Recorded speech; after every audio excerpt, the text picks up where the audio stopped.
หอยน้าไม่ได้แล้วดาตื่นวะ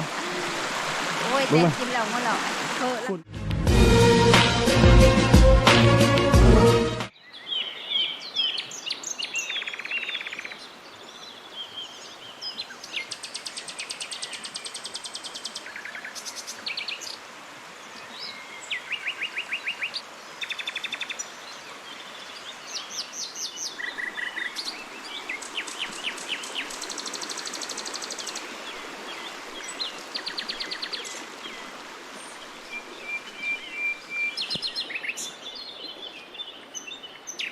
โมได้เข้าป่ามา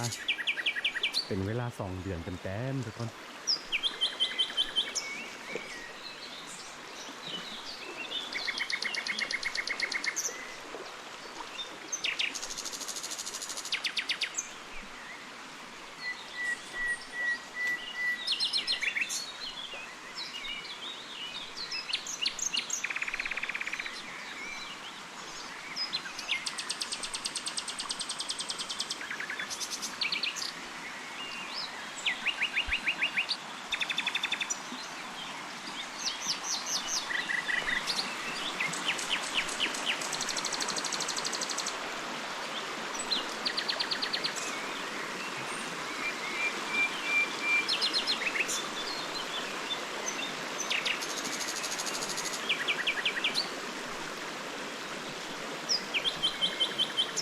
เราจะเดินไปได้เลยตื่นเต้นไม่ได้เข้าป่ามานานเลาะป่าพี่น้อง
นี่คือต้นมักพระเจ้า5 องค์เด้อตอนนี้เราอยู่ป่าว่าเสียงแห้งไปได้มันเป็นหอยหอมที่เสียชีวิตไปแล้วทุกคน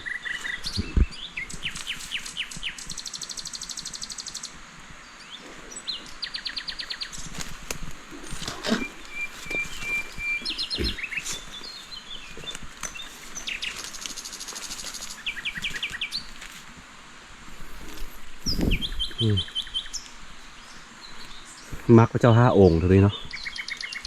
อยู่ในของมันตอนนี้มันยังบอไปว่าหากดซุกแล้วก็มันล้นลงมานะรอให้มันหนาวเปื่อยมัดจนเหลือแต่แก่นของมันจึงเอากลับไปกินได้นะโอ้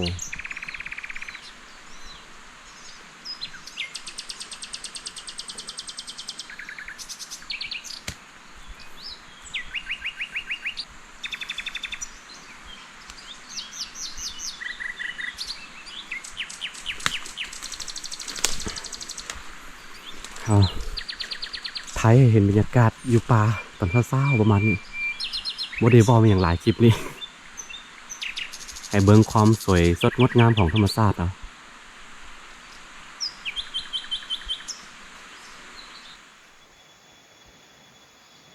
หอยหอม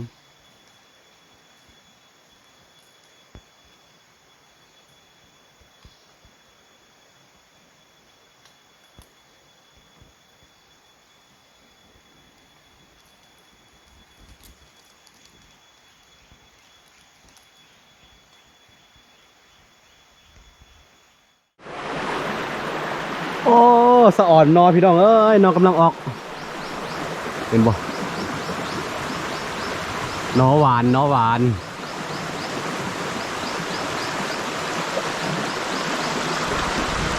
ไปโละปลาประมาณ2-3 ชั่วโมงตอนนี้เรากลับไปสวนเขามาไปเลาะปลาก็คือไปหากินนั่นแหละทุกคนหากินมันอยู่มันยาไปของปลาเนาะบางอย่างเขาก็ไม่ได้ไทยลง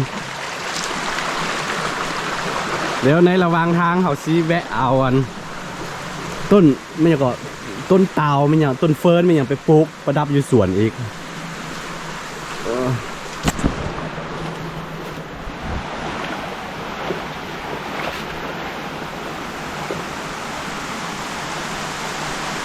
เนื่องจากว่าน้ำใหญ่เนาะฝนตกหนักแล้วก็น้ำใหญ่ฮะนะมันไปหมดเลยน้ำแม่น้ำก็ใหญ่ขึ้นนี่ตัวที่เขาตามหาตัวนี้มันเป็นตะกุนเดียวกับต้นเตาเอาไปปลูกประดับอยู่สวนอย่างงามหากบ่มีขอจกบนในใจว่ามันเสียเอาออกมาได้บ่โอ้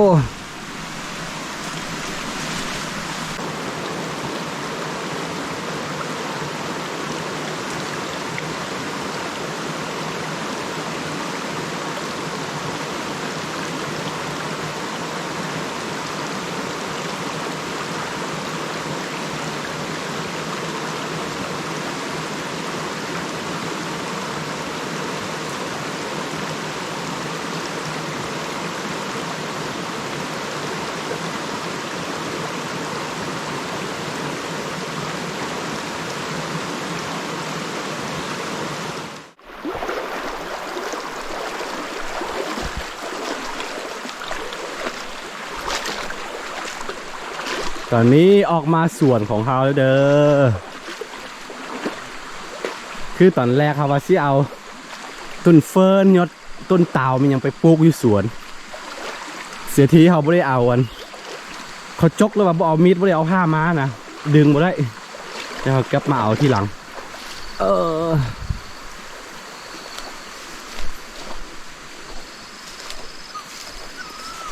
น้ำมาเสร็จแล้วไปหมดโอ้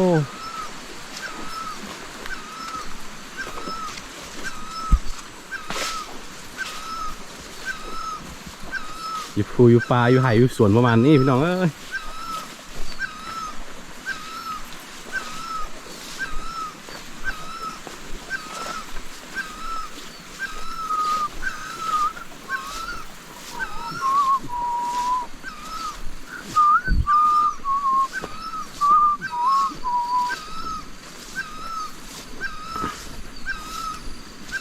น้องบอกพ่อกายอยู่14เศร้าว่า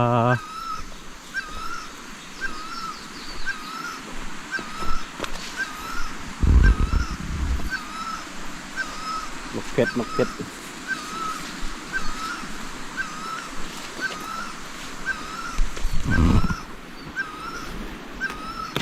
ไปกับดิบได้ตัวนี้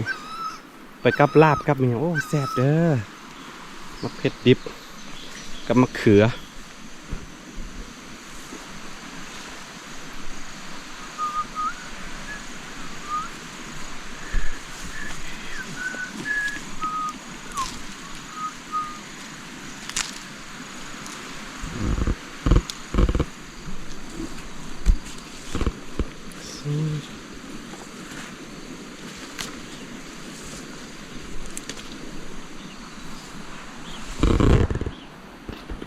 อยู่บนอื่นบูฮู้ว่าอากาศสภาพอากาศเป็นยังไงอยู่พี่เริ่ม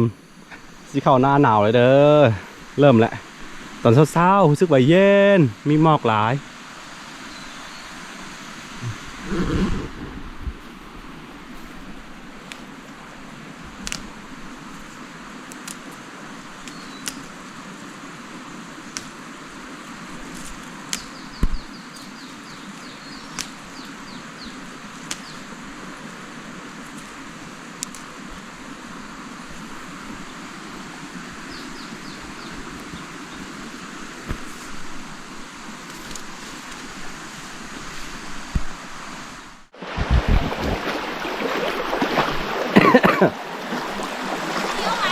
ฮะ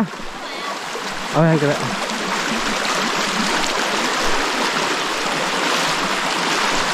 หมดแค่ไม่เห็นเจ๊โต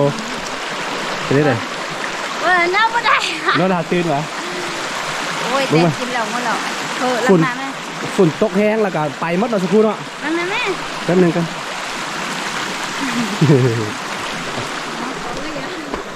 เอา มึงแม่เห็นคนตั้งกล้องไว้บ่นี่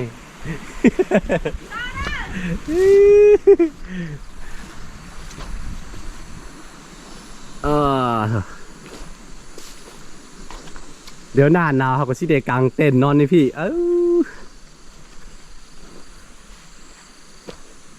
บ่าส่วนมาพี่มาพี่มาพี่มาพี่มาพี่มาพี่อัลโหลบ่าส่วนบ่าส่วนบ่าส่วนไป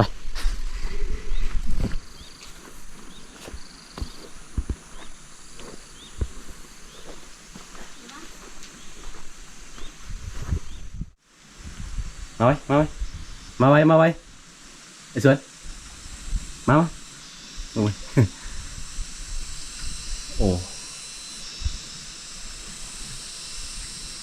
เอามาประจำอยู่สวนเลยทำบ่มีเวียกจำเป็นทำบริกรรมเนาะสักครู่เนาะพี่เลย